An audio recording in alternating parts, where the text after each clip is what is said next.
Hey guys, Griffin here, and today we're going to be talking about glyphs in the pre-patch. But before we get started, please take the time to like and subscribe, as it really does help me out. So if you're getting ready for the pre-patch, you might want to know what glyphs you're going to have, but the problem is not all glyphs are available, and even if they are available, you can only hold so many. So luckily, I'm going to go over each spec for a druid and tell you what glyphs are going to be the ones you're going to want to grab. So first, let's open up our spell. Now, I do want to point out at level 70, you have access to 2 major and 3 minor. The third major won't unlock until level 80. Keep that in mind. Okay, so for glyphs, I've actually got them all sorted here. The first group we're going to do is for feral tanks. So the two you're going to grab are Glyph of Frenzied Regen and Glyph of Maul. Mainly just because these are the only two available, but also they're actually pretty decent. This is great for a cooldown. It's going to increase your healing while you have Frenzied Regen up. I know Frenzied Regen has kind of been a not so useful tool in the past. However, it is a really good cooldown in Wrath, so consider using it, especially with the Glyph. The other one is Glyph of Maul. This one's actually really great, especially in 5-mans, but you're going to see this being used in raids a lot too, because it is going to help you get more threat on more targets. But yeah, these are your two, pretty much just because they're the only two available.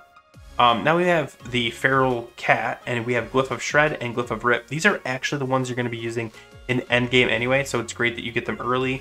It sucks that you don't have Savage Roar and other abilities to really boost these up, but essentially this is going to extend your Shred from your Rip for 2 seconds every time, up to a maximum of 6 seconds. So essentially when you're shredding, your Rip is being extended 6 seconds. And then Glyph of Rip, it's just going to default extend the duration of Rip by 4 seconds. So for a total of 10-second extension of your Rip.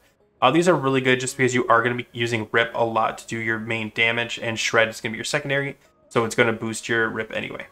Okay, let's move on to healers. There's actually not a lot of good choices for healers.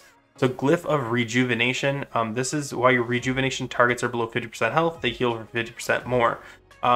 Normally you don't really have to, you don't want to put your mindset in the thought that, oh, my Glyph will keep someone maybe more alive at 50% health.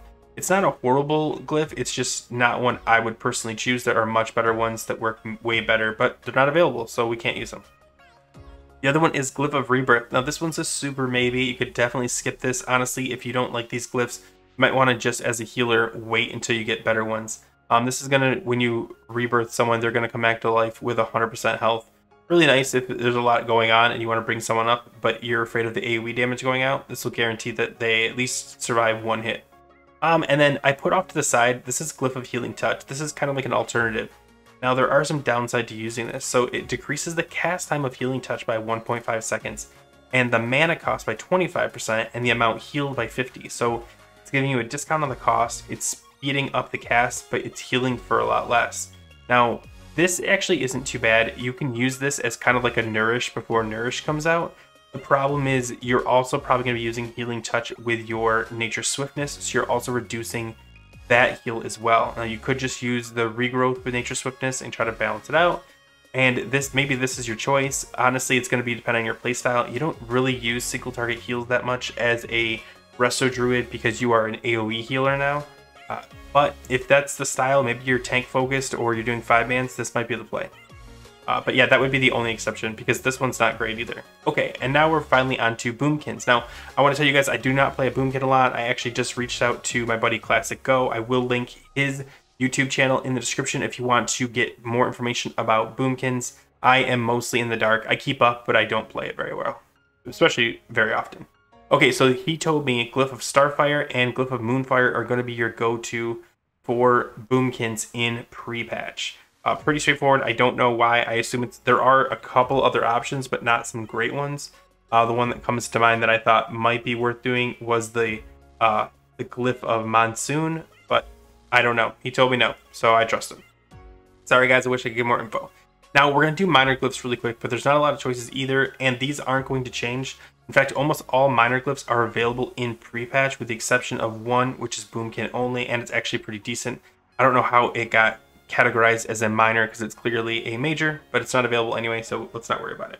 So I have Glyph of the Wild, Glyph of Unburden Rebirth, Glyph of Dash, Glyph of Aquatic Form, which I probably would just skip, and then Glyph of Thorns. Now Glyph of Thorns you're probably only going to grab if you are a tank. If you're anything else, I would grab these through Glyph of Dash, Glyph of Unburden Rebirth, and Glyph of the Wild. If you don't think you'll be casting Glyph of the Wild at all, you can grab Aquatic Form, but honestly, Mainly I would do as a bear, I would do Glyph of Thorns, maybe Glyph of Dash, and Glyph of Unburdened Rebirth, and everyone else just do these 3. Everyone should have Unburdened Rebirth, and I think Glyph of Dash is just really helpful. Anyway guys, that's it. Those are the glyphs in Prepatch. Again, I will link the full list if you want to look at what's available in Prepatch and you can make your own decisions. I'll put that in the description. But yeah, if you have any questions, let me know in the comments. Thanks for watching, and as always, take care.